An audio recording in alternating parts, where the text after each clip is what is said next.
ಇಂದಿನ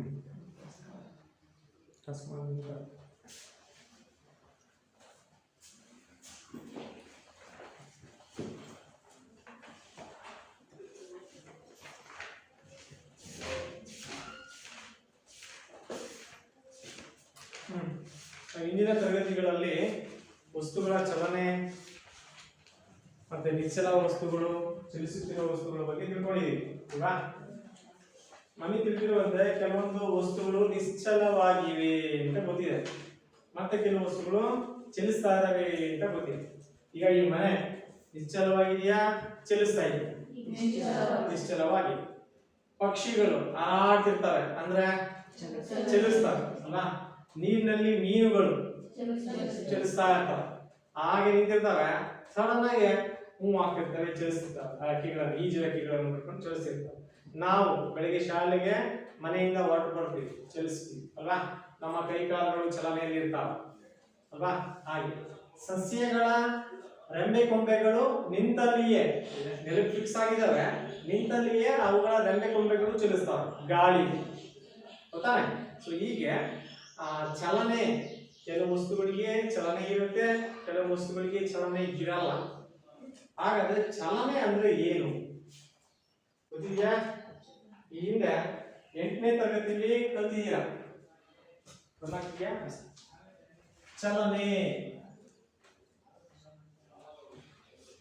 8ನೇ ತರಗತಿಯಲ್ಲಿ ಕಲ್ತಿದ್ದೀವಿ. ಚಲನೆ ಬಗ್ಗೆ ಸ್ವಲ್ಪ ಸಂಕ್ಷಿಪ್ತವಾದ ಮಾಹಿತಿ ಇತ್ತು ಅಲ್ವಾ? ಚಲನೆ ಅಂದ್ರೆ ಏನು? ಕಾಲಕ್ಕೆ ಅನುಗುಣವಾಗಿ ಕೆಲವು ವಸ್ತುಗಳು ತಮ್ಮ ಸ್ಥಾನವನ್ನ ಬದಲಿಸ್ತಾವೆ, ಅದನ್ನ ನಾವು ಚಲನೆ ಅಂತ ಹೇಳ್ತೀವಿ. ಉದಾಹರಣೆಗೆ ನಾವೆಲ್ಲ ಯಾವ ಊರಿಗೆ ಹೋಗ್ಬೇಕಾಗಿರುತ್ತೆ, ಅದನ್ನ ಬಸ್ನ ಮೂಲಕ ಹೋಗ್ಬೋದು ಅಥವಾ ಟ್ರೈನ್ ಮೂಲಕ ಹೋಗ್ಬೋದು, ಹೆಂಗೆ ಅಲ್ವಾ? ಆ ಟ್ರೈನಲ್ಲಿ ಹೋಗ್ಕೊಂಡು ಇಲ್ಲಿಂದ ಬಸ್ಸಿಗೆ ಹೋದ್ವಿ, ನಂತರ ಟ್ರೈನಿಗೆ ಹತ್ತು ಕುತ್ಕೊಂಡ್ವಿ, ಇನ್ನೊಂದು ಟ್ರೈನ್ ಹೊರಟಿಲ್ಲ, ಟಿಕೆಟ್ ತಗೊಂಡು ಕುತ್ಕೊಂಡ್ವಿ, ಇನ್ನೊಂದು ಟ್ರೈನ್ ಹೊರಟಿಲ್ಲ, ಪಕ್ಕದಲ್ಲಿ ಮತ್ತೊಂದು ಟ್ರೈನ್ ಬಂದು ನಿಂತ್ಕೊಂಡು, ಅದೇ ಟ್ರೈನಿಗೆ ಪಕ್ಕದಲ್ಲಿ ಮತ್ತೊಂದು ಟ್ರೈನ್ ಬಂದು ನಿಂತ್ಕೊಂಡು. ಸೊ ನಾವು ಇಷ್ಟೊತ್ತಾದ್ರೂ ಹೊರಟಿಲ್ಲಪ್ಪ ನಾವು ಟ್ರೈನು ಅಂತ ನೋಡ್ತಿದ್ದಂಗೆ ಟ್ರೈನು ಹೊರಟೇ ಬಿಡುತ್ತೆ. ಸದ್ಯ ಇವಾಗ ನಮ್ಮ ಟ್ರೈನು ಹೊರಟು ಅಂತ ನೋಡಿದ್ರೆ ನಮ್ಮ ಟ್ರೈನ್ ಹೋಗೇ ಇರಲ್ಲ, ಪಕ್ಕದ ಟ್ರೈನ್ ಹೊರಟೋಗ್ಬೇಕು. ನಾವು ಆ ಟ್ರೈನ್ ನೋಡ್ತಾ ಇರ್ತೀವಿ, ಸದ್ಯ ಆ ಟ್ರೈನ್ ಅಲ್ಲೇ ನಿಂತಿದೆ, ನಮ್ದು ಹೊಡೆದಲ್ಲಪ್ಪ ಸದ್ಯ ಅಂತ ಅನ್ನೋ ಒಳಗೆ ಆ ಪಕ್ಕ ಟ್ರೈನೇ ಹೋಗಿರುತ್ತೆ, ನಮ್ದು ಅಲ್ಲೇ ನಿಂತಿರುತ್ತೆ. ನಮ್ಮ ಟ್ರೈನ್ ಹೊರಟಿತ್ತು, ಚಲಿಸ್ತಾ ಇದೆ ಅಂತ ಗೊತ್ತಾಗದು ಯಾವಾಗ ಗೊತ್ತಾಗತ್ತ? ಆರಂಭದಾಗ ನಿಂತಲ್ಲೇ ಆರಾಮ ಹೊಡಿತಾನೆ, ನಿಂತಲ್ಲೇ ಆರಾಮ ಹೊಡಿಯಕ್ ಬರಲ್ಲ. ಬಸ್ನೇನು ನಿಂತಲ್ಲೇ ಆರಾಮ ಹೊಡಿತಿರ್ತಾನೆ, ಪ್ಯಾಸೆಂಜರ್ಸ್ ಹತ್ಲಿ ಇದೆ. ಹೆಂಗ್ ಗೊತ್ತಾಗತ್ತೆ ನಮ್ಮ ಟ್ರೈನೇ ಹೊರಟಿದೆಯಪ್ಪ ಅಂತ? ಗೊತ್ತಾಗಲ್ಲ. ಹಿಂಗೆ ಅದೇ ಹಂಗೆ ಏನ್ ಗೊತ್ತಾಗತ್ತೆ? ಹೆಂಗ್ ಗೊತ್ತಾಗತ್ತೆ? ಫ್ಲಾಗ್ ಹಾರ್ಸನ್ ನೀವು ಒಳಗೆ ಕೂತಿರ್ತೀಯ, ಫ್ಲಾಗ್ ಹಾರ್ಸನ್ ಎಲ್ಲಿ ಕಾಣಿಸ್ತಾನೆ? ಹೆಂಗ್ ಗೊತ್ತಾಗುತ್ತೆ ನಮ್ಮ ಟ್ರೈನ್ ಹೋಗ್ತಾ ಇದೆ ಅನ್ನೋದು? ಇಂಜಿನ್ ಸೌಂಡ್ ನಿಂತಲ್ಲೇ ಮಂಗಗಳ ಇಂಜಿನ್ ಸೌಂಡ್ ನಿಂತಲ್ಲೇ ಶಬ್ದ ಮಾಡ್ಬೋದು, ಅಂತ ಆರಾಮ ಮಾಡ್ಬೋದು, ಹೋಗ್ತಾ ಇಲ್ಲ ಬಾಳೆ ಅಂತ ಗೊತ್ತಾಗತ್ತೆ. ಹೆಂಗೆ ಮೈಕಲ್ ಕೂಗಿದೆ, ಆದ್ರೂ ಹೋಗ್ತಾ ಇದೆ ಗೊತ್ತಾಗದು ಹೇಗೆ? ನಮ್ಮ ಟ್ರೈನ್ ಮೂವ್ ಆಗ್ತಾ ಇದೆ, ಚಲಿಸ್ತಾ ಇದೆ ಅಂತ ಗೊತ್ತಾಗದು ಹೇಗೆ? ಮಕ್ಕಳು ದಡ್ರಿರ್ತಾರೆ ಗೊತ್ತು, ನಿಮ್ಮಷ್ಟು ದಡ್ರಿರ್ತಾರೆ ಗೊತ್ತಿಲ್ಲ. ಹೇಗೆ ಗೊತ್ತಾಗತ್ತೆ? ಆಚೆ ಈಚೆ ನೋಡಿದ್ರೆ ಆ ಸ್ಟೇಷನ್ ಅಲ್ಲಿ ಇರ್ತಾನೆ, ಬಾವುಟ ತೋರ್ಸೋನು ಅಲ್ಲೇ ಹಿಂದಿರ್ತಾನೆ. ನಾವು ಟ್ರೈನ್ ಮುಂದಕ್ಕೆ ಹೋಗ್ತಾ ಇರೋದು ನಮಗೆ ಅನುಭವ ಬರುತ್ತೆ, ಅವನೇ ಬರಲ್ಲ, ಮನೆ ಹಿಂದಿರ್ತಾನೆ. ಟಿಕೆಟ್ ಕೌಂಟರ್ ಅಲ್ಲೇ ಇರುತ್ತೆ, ಹಿಂದಕ್ಕೆ ಹೋಗ್ತಾ ಇರುತ್ತೆ. ಅಲ್ಲೇ ಯಾವ್ದೋ ಮರಗಳು, ಸಸ್ಯಗಳು ಹಿಂದಕ್ಕೆ ಹೋದಂಗೆ ಅನಿಸ್ತವೆ. ಅಲ್ಲೊಂದು ಅಂಗಡಿ, ನಾವು ಏನೋ ಜ್ಯೂಸ್ ಪಾಟಿನೋ ಏನೋ ತಿಂಡಿ ಬಿಸ್ಕೆಟ್ ಪ್ಯಾಕೆಟ್ ಏನೋ ತಗೊಂಬಂದಿದ್ದು ಅಂಗಡಿ, ಅದು ಹಿಂದಕ್ಕೆ ಹೋದಂಗೆ ಅನಿಸುತ್ತೆ. ಆವಾಗ ನಮ್ಗೆ ನನ್ನ ಟ್ರೈನ್ ಹೋಗ್ತಾ ಇದೆ ಮುಂದಕ್ಕೆ ಅಂತ ಗೊತ್ತಾಗಲ್ಲ, ಹೌದಾ? ಅದೇ ಪಕ್ಕ ಟ್ರೈನು ಇದ್ದಾಗ ಗೊತ್ತಾಗಲ್ಲ. ಅದನ್ನ ಹೋಗ್ತಿದ್ಯಾ, ನಮ್ಗೆ ಹೋಗ್ತಿದ್ಯಾ ಗೊತ್ತಾಗಲ್ಲ. ಅದು ನೋಡ್ತಾ ಇದೆ ಯಾವ್ದೋ ಮೂವ್ ಆದಾಗ ಗೊತ್ತಾಗಲ್ಲ. ಈ ಸೈಡ್ ನೋಡಿದಾಗ ಅದರ ಅಪೋಸಿಟ್ ಟ್ರೈನ್ ಇರೋ ಸೈಡ್ ಬಿಟ್ಟು ಈ ಕಡೆ ನೋಡಿದಾಗ ಸ್ಥಿರವಾಗಿರ್ತಕ್ಕಂಥ ವಸ್ತುಗಳು ಹಿಂದಕ್ಕೆ ಹೋದಂತೆ ಆದರೆ ಅವಾಗ ಕನ್ಫರ್ಮ್ ಆಗುತ್ತೆ ನಮ್ಮ ಟ್ರೈನ್ ನಾವಿರ್ತಕ್ಕಂಥ ವಾಹನ ಮುಂದಕ್ಕೆ ಚಲಿಸ್ತಾ ಇದೆ ಅನ್ನೋದು ಅನುಭವ ಬರುತ್ತೆ. ರೈಟ್. ಹಾಗಾದ್ರೆ ಚಲನೆ ಅಂದ್ರೆ ಏನು? ಚಲನೆ ಏನಾಗಂದ್ರೆ ಹೇಳಿದ್ದ ಕಾಲದೊಂದಿಗೆ ಕೇಳ್ತಾ ಇರಬೇಕು, ನೋಡ್ತಾ ಇರಬೇಕು, ಬರ್ಕೋತಾ ಇರಬೇಕು ಅಂತ ಹೇಳಿ. ಕಾಲದೊಂದಿಗೆ ಯಾವುದೇ ಕಾಯ ಅಂದ್ರೆ ವಸ್ತು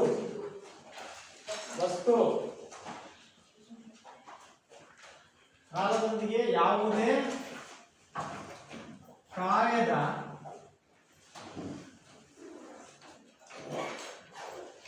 ಸ್ಥಾನ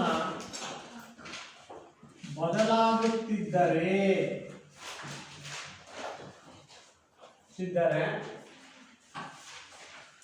ಅದನ್ನೇ ಏನಂತೀವಿ?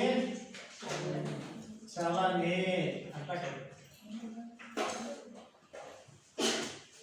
ಚಲನೆ ಎನ್ನುವರು ಅದೇನೆ ಚಲನೆ. ಅದೇನ ಕಾಲದೊಂದಿಗೆ ಯಾವುದೇ ವಸ್ತುವಿನ ಸ್ಥಳ ಅಥವಾ ಸ್ಥಾನ ಬದಲಾಗ್ತಿದ್ರೆ ಅದನ್ನು ನಾವು ಚಲನೆ, ಅದು ಚಲಿಸ್ತಾ ಇದೆ ಅಂತ ಹೇಳ್ತೀವಿ. ಉದಾಹರಣೆ, ಈಗ ಸೂರ್ಯೋದಯ ಆಗುತ್ತೆ, ಸೂರ್ಯ ಪೂರ್ವದಲ್ಲಿ ಹುಡ್ತಾನೆ, ಪಶ್ಚಿಮದಲ್ಲಿ ಮುಳುಗ್ತಾನೆ ಅಲ್ವಾ? ಸೂರ್ಯೋದಯ. ಸೂರ್ಯಾಸ್ತ ಆಗುತ್ತೆ, ಪಶ್ಚಿಮದಲ್ಲಿ ಸೂರ್ಯಾಸ್ತ ಆಗುತ್ತೆ ಅಲ್ವಾ? ಹಾಗಿದ್ರೆ ನಾವು ಚಲಿಸ್ತಿದೀವಾ ಇಲ್ವಾ? ನಾವುಗಳು ಚಲಿಸ್ತಿದೀವಾ ಇಲ್ವಾ? ಸೂರ್ಯಾಸ್ತ ಸೂರ್ಯೋದಯ ಆಗುತ್ತಲ್ಲ, ಯಾವ್ದ್ರಿಂದ ಆಗದು? ಹೇಗಾಗುತ್ತವು? ಭೂಮಿಯ ತಿರುಗುವಿಕೆಯಿಂದ ಅಲ್ವಾ? ಭೂಮಿ ತಿರುಗ್ತಾ ಇರೋದ್ರಿಂದ ಸೂರ್ಯ ಉದಯ ಆಗ್ತಾನೆ ಪೂರ್ವದಲ್ಲಿ, ಸೂರ್ಯ ಅಸ್ತಮ ಆಗ್ತಾನೆ ಅಂದ್ರೆ ಮುಳುಗ್ತಾನೆ ಪಶ್ಚಿಮದಲ್ಲಿ ಅಂತ ನಮಗೆ ಭಾಸ ಆಗುತ್ತೆ. ಆಕ್ಚುಲಿ ಆಗೋದೇನು? ನಾವಿರುವ ಭೂಮಿ ರೊಟೇಟ್ ಆಗುತ್ತೆ ಅಂದ್ರೆ ತಿರುಗುತ್ತೆ. ತನ್ನ ಅಕ್ಷದಲ್ಲಿ ಭೂಮಿ ಸೂರ್ಯನ ಸುತ್ತ ಚಲಿಸ್ತಾ ಇದೆ, ಸುತ್ತುತ್ತಾ ಇದೆ. ಹಾಗಾಗಿ ನಮಗೆ ದಿನದ ಅವಧಿ ಅಂದ್ರೆ ಬೆಳಕು, ದಿನದ ಅವಧಿ ಮತ್ತೆ ರಾತ್ರಿ ಕತ್ತಲು, ಬೆಳಕು ಮತ್ತು ರಾತ್ರಿಗಳು ಉಂಟಾಗ್ತಕ್ಕಂಥದ್ದು ಈ ಒಂದು ಪ್ರಕ್ರಿಯೆಯಿಂದ. ಯಾವ ಪ್ರಕ್ರಿಯೆಯಿಂದ? ಭೂಮಿಯ ತಿರುಗುವಿಕೆಯಿಂದ ಅಥವಾ ಚಲಿಸುವಿಕೆಯಿಂದ. ಅದಾಯ್ತಾ? ಸೊ ಹಾಗಾಗಿ ನಮಗೆ ಆ ಚಲನೆ ನಮಗೆ ಗೋಚರ ಆಗುತ್ತಾ? ಈ ಭೂಮಿಯ ಚಲನೆ ನಮಗೆ ಗೋಚರ ಆಗುತ್ತಾ? ಆಗಲ್ಲ. ಹಾಗಾದ್ರೆ ಈ ಮನೆ ಚಲಿಸ್ತಾ ಇದೆಯಾ ಇಲ್ವಾ? ಮನೆ ಚಲಿಸ್ತಾ ಇದೆಯಾ ಇಲ್ವಾ? ಪಕ್ಕದಲ್ಲಿರುವ ಮರ ಅಥವಾ ಬಂಡೆ ಚಲಿಸ್ತಾ ಇದೆಯಾ ಇಲ್ವಾ? ಆಕ್ಚುಲಿ ಆಗಿ ಈ ಭೂಮಿ ಮೇಲಿರುವ ಎಲ್ಲ ವಸ್ತುಗಳು ಚಲಿಸ್ತಾ ಇದ್ದಾವೆ. ಭೂಮಿಯ ಚಲನೆಯನ್ನ ತೆಗೆದುಕೊಂಡಾಗ ಈ ಸ್ಥಿರವಾಗಿದೆ ಅಂತಕ್ಕಂಥ ಈ ಮನೆಯೂ ಸಹ ಚಲಿಸ್ತಾ ಇರುತ್ತೆ, ಕಲ್ಲು ಬಂಡೆನೂ ಸಹ ಚಲಿಸ್ತಾ ಇರುತ್ತೆ ಸೂರ್ಯನ ಸುತ್ತ. ನಮಗೆ ಗೋಚರ ಆಗದೆ ಯಾವಾಗ? ನಾವು ಅಂತರಿಕ್ಷಕ್ಕೆ ಹೋದಾಗ, ನಾವು ಅಂತರಿಕ್ಷಕ್ಕೆ ಹೋಗಿ ಅಂತರಿಕ್ಷದಿಂದ ನಮ್ಮ ಭೂಮಿಯನ್ನ ಅಬ್ಸರ್ವ್ ಮಾಡಿದಾಗ, ಗಮನಿಸಿದಾಗ, ಅವಾಗ ಭೂಮಿ ಚಲನ ನಮಗೆ ಗೋಚರ ಆಗುತ್ತೆ. ಭೂಮಿ ಚಲಿಸ್ತಾ ಇದೆ ಅಂತಕ್ಕಂಥದ್ದು. ರೈಟ್. ಅಲ್ಲಿವರೆಗೂ ಗೋಚರ ಆಗಲ್ಲ. ಅಲ್ಲಿವರೆಗೂ ಗೋಚರ ಆಗ್ತಕ್ಕಂಥದ್ದು ಏನು? ಪಕ್ಷಿಗಳ ಹಾರುವಿಕೆ, ನೀರಿನಲ್ಲಿ ಮೀನುಗಳ ಚಲನೆ, ಹಾಗೆಯೇ ಪ್ರಾಣಿಗಳು, ನಾಯಿ ಇರ್ಬೋದು, ಹಸು ಇರ್ಬೋದು, ಕತ್ತೆ ಇರ್ಬೋದು, ಆನೆ ಇರ್ಬೋದು, ಕುದುರೆ, ಇವೆಲ್ಲ ಚಲಿಸ್ತಕ್ಕಂಥದ್ದು ನಮಗೆ ಗೋಚರ ಆಗುತ್ತೆ. ನಾವು ಚಲಿಸ್ತಕ್ಕಂಥ ಈ ತರದ್ದೆಲ್ಲ ಗೋಚರ ಆಗುತ್ತೆ. ಹೌದಾ? ಅದಾಯ್ತು. ಈಗ ಚಲನೆ ಅಂದ್ರೆ ಏನು?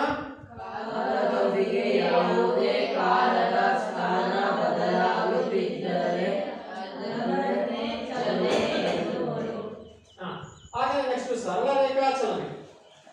ಸರಳ ರೇಖಾ ಚಲನೆ ಏನಾಗುತ್ತೆ?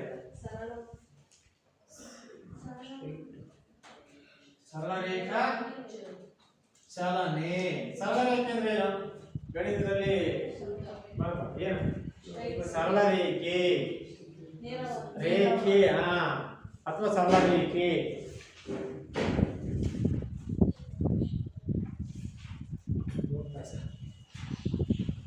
ಏನು ಸರಳ ರೇಖೆ ಅಂದ್ರೆ? ನೇರವಾಗಿ ಅಲ್ವಾ? ಹೀಗೆ ಸರಳ ರೇಖೆ ಅಲ್ವಾ?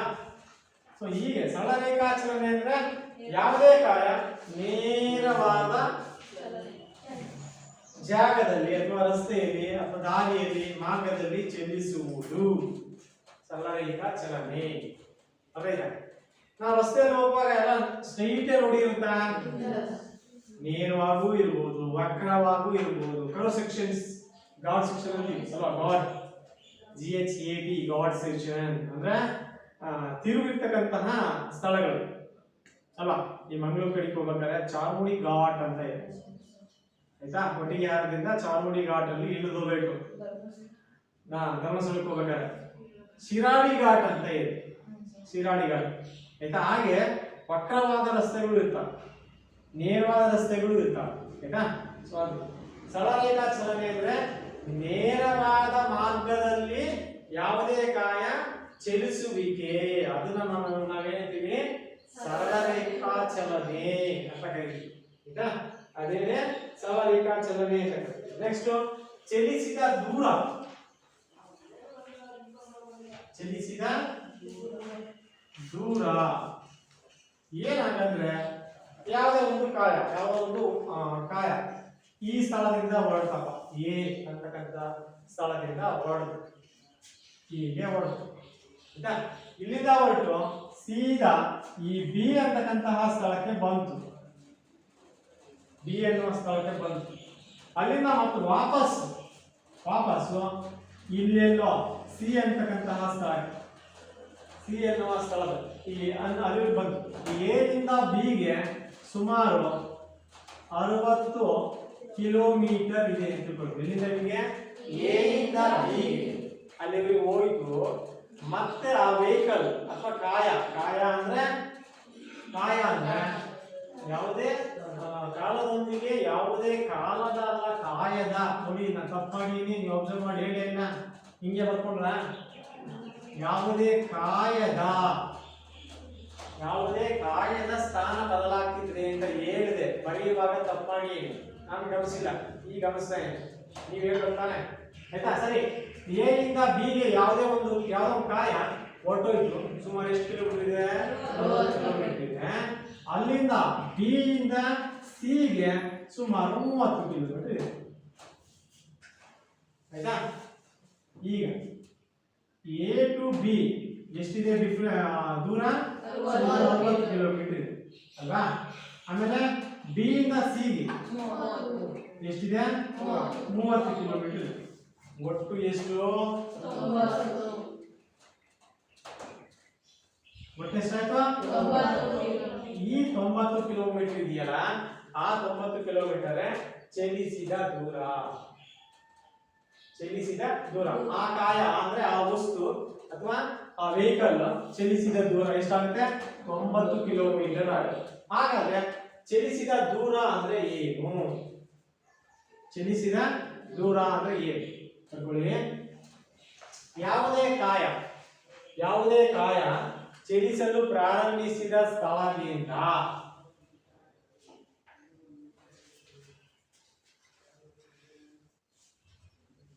ಯಾವುದೇ ವಸ್ತು ಅಥವಾ ಕಾಯ ಚಲಿಸಲು ಪ್ರಾರಂಭಿಸಿದ ಸ್ಥಳದಿಂದ, ಪ್ರಾರಂಭಿಸಿದ ಜಾಗ ಅಥವಾ ಸ್ಥಾನ ಅಥವಾ ಸ್ಥಳದಿಂದ ತಲುಪಿದ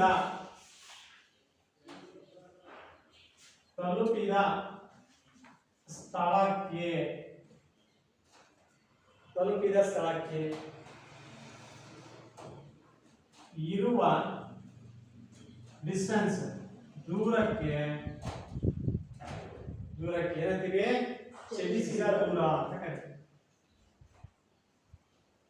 ಚಲಿಸಿದ ದೂರ,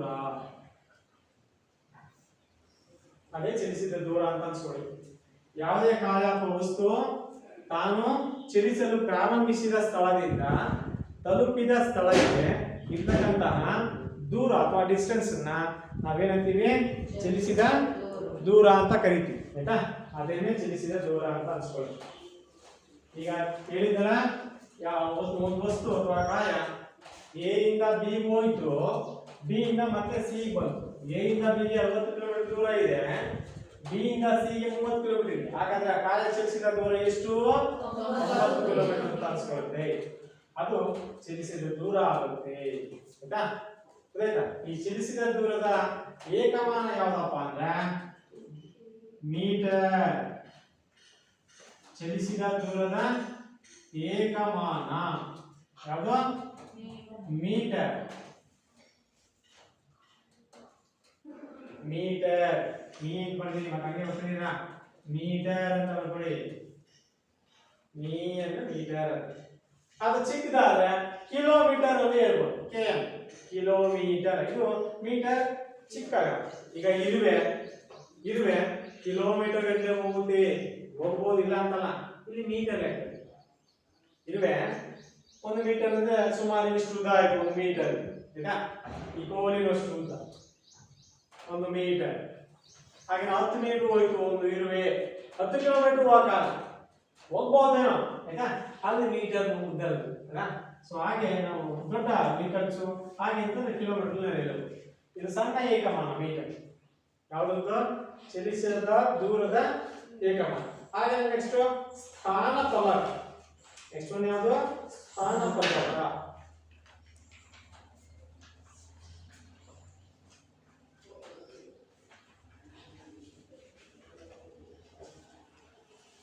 ಏನು ಸ್ಥಾನ ಫಲಕ ಅಂದ್ರೆ, ಈಗ ಸ್ಥಳ ಎ ಇದೆ, ಸ್ಥಳ ಬಿ ಇದೆ. ಆಯ್ತಾ? ಎ ಸ್ಥಳದಿಂದ ಬಿ ಸ್ಥಳಕ್ಕೆ ನಾವು ಹಿಂಗೆ ನೇರವಾಗಿ ಹೋಗ್ಬೋದು. ಇನ್ನೊಂದು ಮಾರ್ಗ ಇದೆ, ವಿಲಾಸ ಹೋಗೋದು.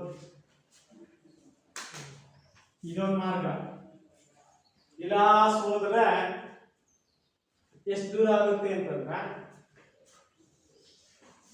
ವಿಲಾಸ ಹೋದ್ರೆ ಒಂದು 70 ಕಿಲೋಮೀಟರ್ ಆಗುತ್ತೆ. ಆಯ್ತಾ? ಹಿಂಗೆ ನೇರವಾಗಿ ಹೋದ್ರೆ 60 ಕಿಲೋಮೀಟರ್ ಆಗುತ್ತೆ. ಆಯ್ತಾ? ಇನ್ನೂ ಒಂದು ಮಾರ್ಗ ಇದೆ. ಇದೊಂದು ಮಾರ್ಗ. ಈ ಮಾರ್ಗವಾಗಿ ಹೋದ್ರೆ ಇದು 3ನೇ ಮಾರ್ಗ. ಇದು 1ನೇದು, ಇದು 2ನೇದು, ಇದು 3ನೇದು ಅಂತ ಇಟ್ಕೊಳ್ಳೋಣ. ಆಯ್ತಾ? ಸೊ 2ನೇ ಮಾರ್ಗದಲ್ಲಿ ಹೋದ್ರೆ ಸುಮಾರು 80 ಕಿಲೋಮೀಟರ್ ಆಗುತ್ತೆ. ಸುಮಾರು 80 ಕಿಲೋಮೀಟರ್ ಆಗುತ್ತೆ. ಇಲ್ಲಿಂದ ಪ್ಲೇಸ್ ನೋಡಿ, ಸ್ಥಳ ಎ ಇಂದ ಬಿ ಸ್ಥಳಗಳು ಅವೇನೆ, ಬಟ್ ಮಾರ್ಗಗಳು ಬೇರೆ. 1ನೇ ಮಾರ್ಗದಲ್ಲಿ ಹೋದ್ರೆ 70 ಕಿಲೋಮೀಟರ್ ಆಗುತ್ತೆ. 2ನೇ ಮಾರ್ಗದ ಮೂಲಕ ಹೋದ್ರೆ 80 ಕಿಲೋಮೀಟರ್ ಆಗುತ್ತೆ.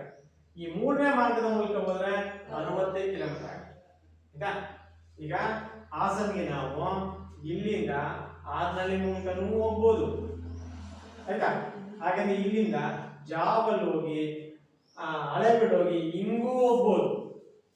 ಆಯ್ತಾ? ಇನ್ನೊಂದು ಮಾರ್ಗದಲ್ಲೂ ಹೋಗ್ಬೋದು. ಇಲ್ಲೇ ಶಾರ್ಟ್ ಕಟ್ ಅಲ್ಲೇ ಹೋಗ್ಬೋದು. ಆಯ್ತಾ? ಇಲ್ಲೇ ಒಳಗೆ ಶಾರ್ಟ್ ಕಟ್ ಇದೆ, ಸೊ ಹಂಗೂ ಹೋಗ್ಬೋದು. ಇಲ್ಲಿ ಹತ್ತದಲ್ಲಿ ಶಾರ್ಟ್ ಕಟ್ ಅಲ್ಲಿ ಹೋದ್ರೆ ಕಡಿಮೆ ಡಿಸ್ಟೆನ್ಸ್. ಜಾಬಲ್ ಮೂಲಕ ಹೋದ್ರೆ ಸುಮಾರು ದೂರ ಆಗುತ್ತೆ. ಆರ್ನಳ್ಳಿಗೆ ಹೋದ್ರೆ ಸ್ವಲ್ಪ ಕಡಿಮೆ ಆಗುತ್ತೆ. ಆಯ್ತಾ? ಹಂಗೆ ದೂರ ಆ ಪ್ಲೇಸ್ಗಳು ಸ್ಥಳಗಳು ಬಂದೇನೆ, ತಲುಪುವ ಸ್ಥಳ ಬಂದೇನೆ, ಬಟ್ ಡಿಸ್ಟೆನ್ಸ್ ಬೇರೆ ಬೇರೆ ತಲುಪಿದ್ರೆ ಬೇರೆ ಬೇರೆ ದೂರವನ್ನ ಕ್ರಮಿಸುತ್ತೆ. ಆಯ್ತಾ? ಹಾಗೆ ಅದಕ್ಕೆ ಸಂಬಂಧಪಟ್ಟಾಗೆ ಸ್ಥಾನ ಫಲಕ ಅಂದ್ರೆ ಏನು?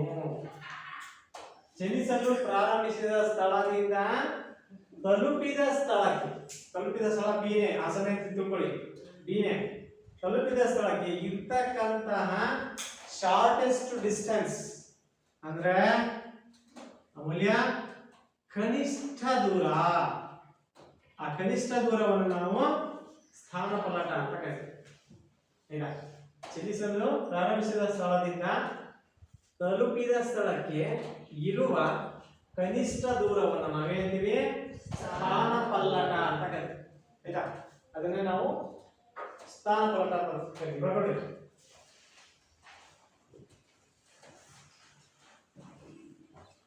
ಚಲಿಸಲು ಪ್ರಾರಂಭಿಸಿದ ಸೇಮ್ ಇದೆ ಅಂತಾನೆ, ಚಲಿಸಲು ಪ್ರಾರಂಭಿಸಿದ ಸ್ಥಳದಿಂದ ತಲುಪಿದ ಸ್ಥಳಕ್ಕೆ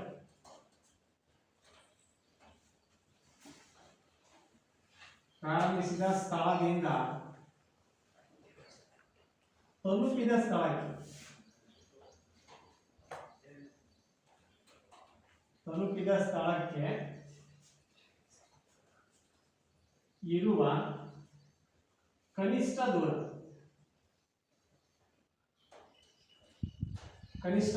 ಅದನ್ನು ನಾವು ಹೇಳ್ತೀವಿ ಸ್ಥಾನ ಪಲ್ಲಟ ಅಂತ ಕರಿತೀವಿ. ಅದೇನೆ ಸ್ಥಾನ ಪಲ್ಲಟ. ಬರ್ಕೊಂಡ್ರ?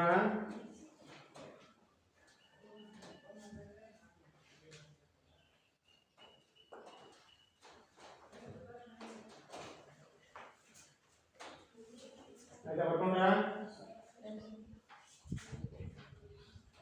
ಅದೇನೆ ಸ್ಥಾನ ಪಲ್ಲಟ. ಚಲಿಸಲು ಪ್ರಾರಂಭಿಸಿದ ಸ್ಥಳದಿಂದ ತಲುಪಿದ ಸ್ಥಳಕ್ಕೆ ಇರುವ ಕನಿಷ್ಠ ದೂರವನ್ನು ಡ್ಯಾಶ್ ಎನ್ನುವುದು ಏನಂತಾರೆ? ಸ್ಥಾನ ಪಲ್ಲಟ ಅಂತ ಕರೀತಾರೆ. ಇದರ ಏಕಮಾನವೂ ಸಹ ಯಾವುದು?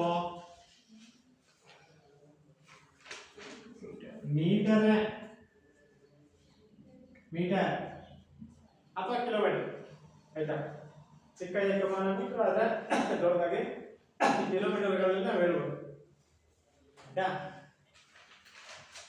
ಸ್ಥಾನಪಲ್ಲಟದ ಏಕಮಾನವೂ ಸಹ ಮೀಟರ್. ಹೌದಾ? ಹಾಗೆ ನೆಕ್ಸ್ಟ್ ಏಕರೂಪ ಚಲನೆ. ಇದಾಗಿದೆಯಾ ಅರ್ಥ? ಏಕರೂಪ ಚಲನೆ. ಏಕರೂಪ ಚಲನೆ ಏನಾದ್ರೆ ಏಕರೂಪ ಚಲನೆ ಅಂದ್ರೆ ಏನು ನೋಡಿ.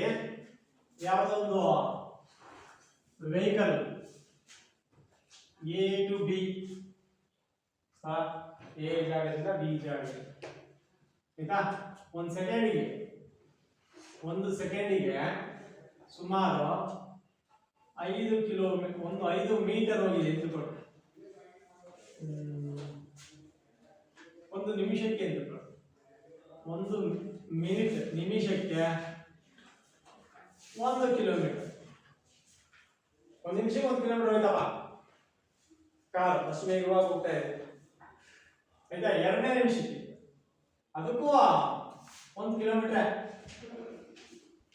3ನೇ ನಿಮಿಷಕ್ಕೆ 1 ಕಿಲೋಮೀಟರ್. 4ನೇ ನಿಮಿಷಕ್ಕೆ 1 ಕಿಲೋಮೀಟರ್. ಅಂದ್ರೆ ಪ್ರತಿ 1 ನಿಮಿಷಕ್ಕೆ 1 ಕಿಲೋಮೀಟರ್ ವೇಗದಲ್ಲಿ ಅದು ಹೋಗ್ತಾ ಇದೆ, ತಲುಪ್ತಾ ಇದೆ ಆ ವೆಹಿಕಲ್, ಆ ಕಾರ್. ಹೀಗೆ ಸರಿಯಾದ ಸಮಯಕ್ಕೆ, ಏಕಮಾನ ಕಾಲಕ್ಕೆ ಅಥವಾ ಸರಿಯಾದ ಸಮಯಕ್ಕೆ ಸರಿಯಾದ ಡಿಸ್ಟೆನ್ಸ್ ಅನ್ನ, ದೂರವನ್ನ ಯಾವುದೇ ಒಂದು ಕಾಯ ಅಥವಾ ವಸ್ತು ಅಥವಾ ವೆಹಿಕಲ್ ಚಲಿಸ್ತಾ ಇದ್ರೆ, ಕ್ರಮಿಸ್ತಾ ಇದ್ರೆ ಅದನ್ನ ನಾವು ಏಕರೂಪ ಚಲನೆ ಅಂತ ಕರಿತೀವಿ. ಅಲ್ಲೇ ಇರಲಿ, ಏಕರೂಪ ಅಂದ್ರೆ ಒಂದೇ ಸಮನೆ, ಒಂದೇ ರೀತಿಯಲ್ಲಿ ಯಾವುದೋ ಒಂದು ಕಾಯ ಅಥವಾ ವಸ್ತು ಚಲಿಸ್ತಾ ಇದೆ ಅಂತ ಏಕರೂಪ ಚಲನೆ. ಅರ್ಥ ಆಯ್ತಾ? ನೋಡಿ, ನಿಗದಿತ ಸಮಯದಲ್ಲಿ 1 ನಿಮಿಷಕ್ಕೆ 1 ಕಿಲೋಮೀಟರ್ ಕ್ರಮಿಸ್ತಾ ಇದೆ. ಮೊದಲ 1 ನಿಮಿಷಕ್ಕೆ 1 ಕಿಲೋಮೀಟರ್ ಇದ್ರು, 2ನೇ 1 ನಿಮಿಷಕ್ಕೆ ಮತ್ತೊಂದು ಕಿಲೋಮೀಟರ್, 3ನೇ ನಿಮಿಷಕ್ಕೆ ಮತ್ತೊಂದು ಕಿಲೋಮೀಟರ್, ಹಿಂಗೆ ಅಂದಮೇಲೆ ಸಮಯ ಸರಿಯಾಗಿ ಸಮಯಕ್ಕೆ ಸರಿಯಾಗಿ ಅದು ಚಲಿಸ್ತಾ ಇದೆ ಅಲ್ವಾ? ಅದನ್ನು ನಾವು ಏಕರೂಪ ಚಲನೆ ಅಂತ ಕರಿತೀವಿ. ಹಾಗಾದ್ರೆ ಏಕರೂಪವಲ್ಲದ ಚಲನೆ, ಏಕರೂಪವಲ್ಲದ ಚಲನೆ ಏನಾಗಂದ್ರೆ, ಸೊ ಇದಕ್ಕೆ ಆಪೋಸಿಟ್.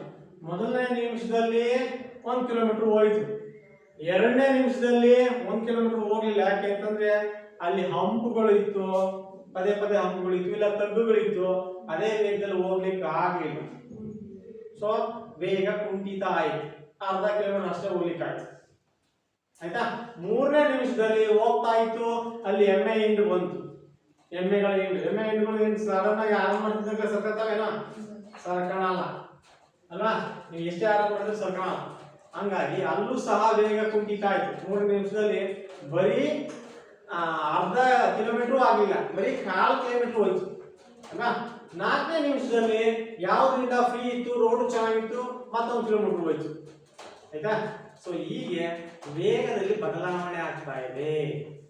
ಸಮಕಾಲದಲ್ಲಿ ಸಮ ದೂರವನ್ನು ಕ್ರಮಿಸ್ತಾ ಇಲ್ಲ.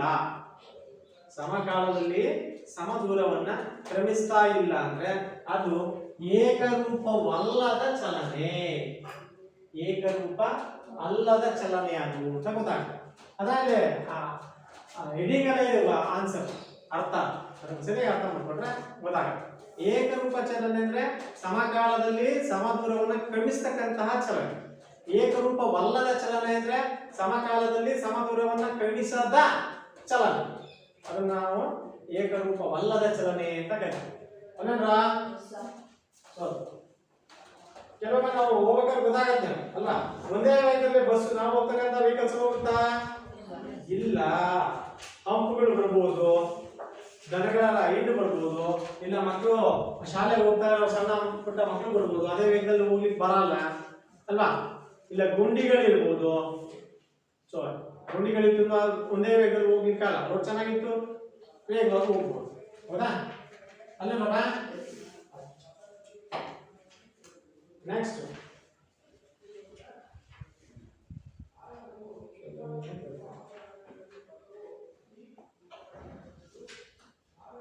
ಜವ. ಬಟನ್ ಆಗಿದೆಯಾ? ಕಳಿಸ್ಲಾ?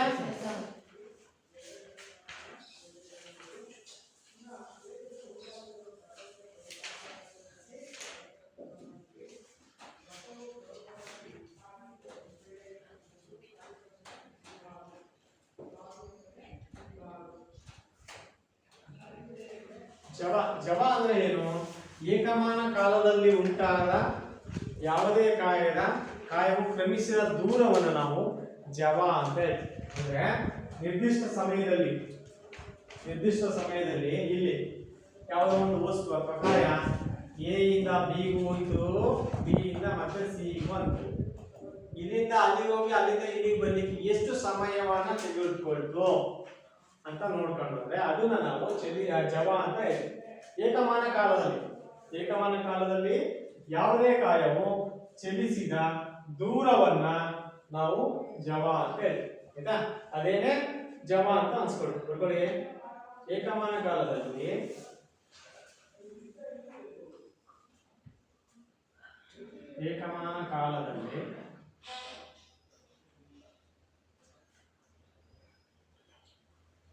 ಯಾವುದೇ ಕಾಯವು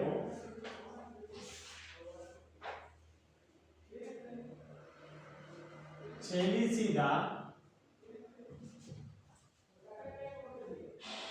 ದೂರಕ್ಕೆ ಏನಂತೀವಿ?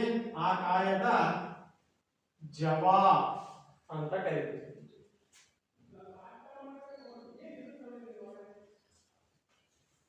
ಆ ಕಾಯದ ಜವ ಅಂತ ಕರೀತೀವಿ.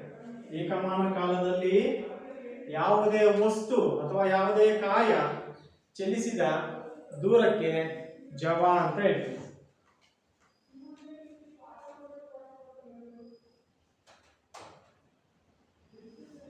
ಅದೇನೆ ಆ ವಸ್ತುವಿನ ಜವ ಅಂತ ಅನ್ಸ್ಕೊಳ್ತೀವಿ. ಹೊರಕೊಂಡ್ರಾ? ಸರಿ, ಹಾಗಾದ್ರೆ ಜವದ ಏಕಮಾನ ಏನು? Metre per second. ಜವದ ಏಕಮಾನ ಏನು? Metre per second.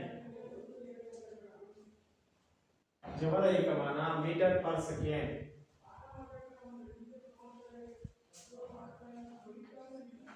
ಇಲ್ಲಿಗೆ ಚಲನೆ ಅಂದ್ರೆ ಏನು ಗೊತ್ತಾಯ್ತು, ಚಲಿಸಿದ ದೂರ ಅಂದ್ರೆ ಏನು ಗೊತ್ತಾಯ್ತು, ಸ್ಥಾನ ಪಲಟ ಅಂದ್ರೆ ಏನು ಗೊತ್ತಾಯ್ತು, ಜವ ಅಂದ್ರೆ ಏನು ಗೊತ್ತಾಯ್ತು, ಏಕರೂಪದ ಚಲನೆ ಏಕರೂಪವಲ್ಲದ ಚಲನೆ ಅಂದ್ರೆ ಏನು ಗೊತ್ತಾಯ್ತು ಅಲ್ವಾ?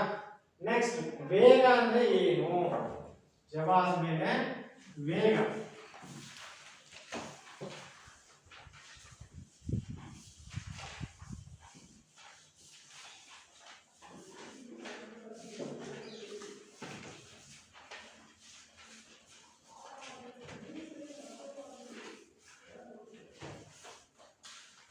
ವೇಗ ಅಂದ್ರೆ ಏನು?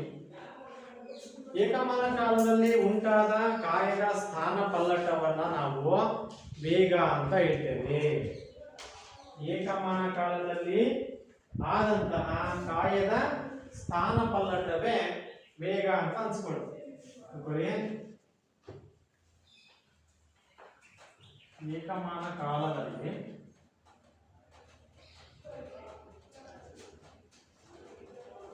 ಉಂಟಾದ ಕಾಯದ ಸ್ಥಾನ ಪಲ್ಲಟ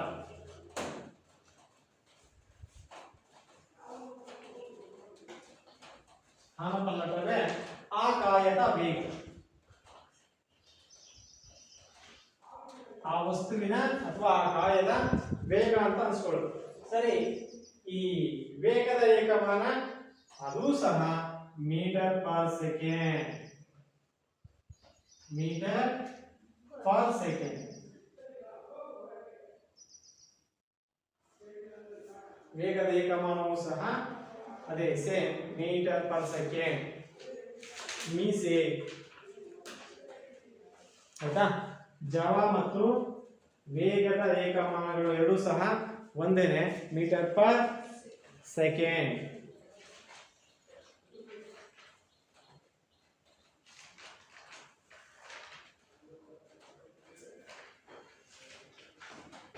ಆಯ್ತಾ. ನೆಕ್ಸ್ಟ್ ವೇಗೋತ್ಕರ್ಷ. ಕೊನೆಯದಾಗಿ ವೇಗೋತ್ಕರ್ಷ, ಆಕ್ಸಿಲರೇಷನ್ ಅಂತ ಕರಿತೀವಿ ಇಂಗ್ಲಿಷ್ ಅಲ್ಲಿ. ಆಕ್ಸಿಲರೇಷನ್, ವೇಗೋತ್ಕರ್ಷ. ಈಗ ಯಾವುದೋ ಒಂದು ವೆಹಿಕಲ್ ಕಾಯ ಪ್ರಾರಂಭದಲ್ಲಿ ಅದರ ವೇಗೋತ್ಕರ್ಷ 0 ಇರುತ್ತೆ. ಆ ವೆಹಿಕಲ್ ಸ್ಟಾರ್ಟ್ ಆಗುತ್ತೆ ಆಯ್ತಾ. ಸ್ಟಾರ್ಟ್ ಆಗಿದ್ದಕ್ಕೆ ಮೂವ್ ಮಾಡ್ತಾನೆ ವೆಹಿಕಲ್ ಅನ್ನ. ಕಾರ್ ಇರ್ಬೋದು, ಬಸ್ ಇರ್ಬೋದು, ಲಾರಿ ಇರ್ಬೋದು, ಯಾವುದೋ ಒಂದು ಆಯ್ತಾ. ಶುರು ಮಾಡ್ತಾನೆ, 5 km/h ಆಗಿರುತ್ತೆ. ನೆಕ್ಸ್ಟ್ 10 ಆಗುತ್ತೆ, ಆಮೇಲೆ 15, ಆಮೇಲೆ 20, 40, 50, 60 ಚೇಂಜ್ ಆಗ್ತಾ ಹೋಗುತ್ತೆ.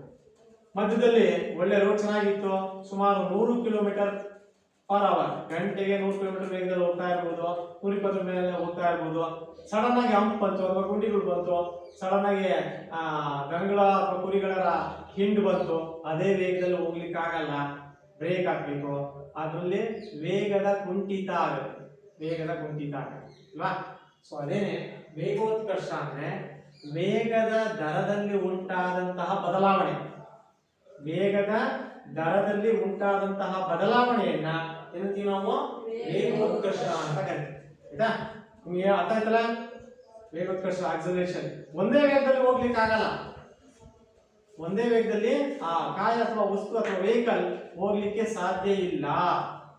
ರಸ್ತೆ ಮೇಲೆ ಡಿಪೆಂಡ್, ಅಡೆತಡೆಗಳ ಮೇಲೆ ಡಿಪೆಂಡ್ ಆಗುತ್ತೆ ಆಯ್ತಾ. ರಸ್ತೆ ಚೆನ್ನಾಗಿತ್ತು, ಯಾವುದೇ ಅಡೆತಡೆಗಳಿಲ್ಲ, ಹೋಗ್ಬೋದು. ಮಧ್ಯದಲ್ಲಿ ಹಂಪಿತ್ತು, ಗುಂಡಿಗಳಿತ್ತು, ಯಾವುದೇ ದನಕರುಗಳು, ಎಮ್ಮೆ ರಾಶಿ, ಹಿಂಡು ಏನು ಬರಲಿಲ್ಲ ಅಂದ್ರೆ ಹೋಗ್ಬೋದು. ಬಂದು ಅಂದ್ರೆ ವೇಗದ ದರದಲ್ಲಿ ಕುಂಠಿತ ಆಗುತ್ತೆ, ಇಲ್ಲ ಜಾಸ್ತಿ ಆಗ್ಬೋದು, ಹಿಂಗೆ ಅಲ್ಲ. ಸೊ ಹಾಗಾಗಿ ಇಲ್ಲ ಅದೇ ವೇಗದಲ್ಲಿ ಹೋದ್ವಿ ಅಂತಂದ್ರೆ ಆಕ್ಸಿಡೆಂಟ್ ಆಗುತ್ತೆ, ಅಪಘಾತಗಳು ಉಂಟಾಗ್ತವೆ. ಹಾಗಾಗಿ ವೇಗೋತ್ಕರ್ಷ ಅಂದ್ರೆ ಏನು? ವೇಗದ ದರದಲ್ಲಿ ಉಂಟಾದಂತಹ ಬದಲಾವಣೆಯನ್ನು ವೇಗೋತ್ಕರ್ಷ ಎನ್ನುವರು. ನೋಡ್ಕೊಳ್ಳಿ, ಕಾಯದ ವೇಗದಲ್ಲಿ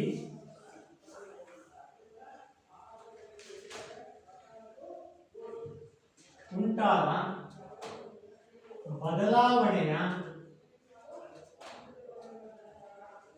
ದರ, ಬದಲಾವಣೆಯ ದರವನ್ನು ನಾವು ಏನಂತೀವಿ? ವೇಗೋತ್ಕರ್ಷ ಅಂತ ಕರಿತೀವಿ. ಹಾಗಾದ್ರೆ ಇದರ ಏಕಮಾನ ಯಾವುದು? Metre per second square.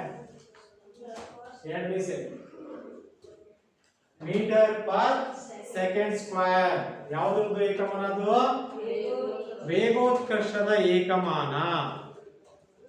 ವೇಗೋತ್ಕರ್ಷದ ಏಕಮಾನ ಯಾವುದು? Metre per second square. ಆಯ್ತಾ? ಬರ್ಕೊಂಡ್ರ? ಆಯ್ತಾ? ಬರ್ಕೊಂಡಾಯ್ತಾ? ಹೋಮ್ವರ್ಕ್ ಪ್ರಶ್ನೆ ತಗೊಳ್ಳಿ. ಹೋಮ್ವರ್ಕ್ ಪ್ರಶ್ನೆ ತಗೊಳ್ಳಿ. 1, ಚಲನೆ ಎಂದರೇನು? ಒಂದನೇ ಪ್ರಶ್ನೆ, ಚಲನೆ ಎಂದರೇನು?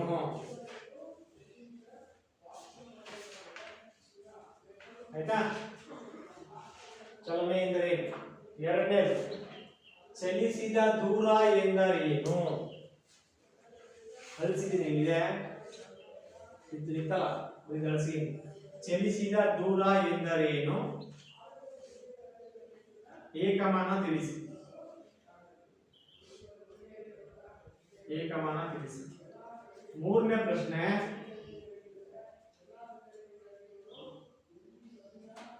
ಸ್ಥಾನಪಲ್ಲಟ ಎಂದರೇನು? ಅದು ಬಳಸಿದಲ್ಲ, ಇಲ್ಲಿದೆಯಾ? ಇಲ್ಲಿದೆ. ಸ್ಥಾನಪಲ್ಲಟ ಎಂದರೇನು? ಸ್ಥಾನಪಲ್ಲಟ ಎಂದರೇನು? ಏಕಮಾನ ತಿಳಿಸಿ.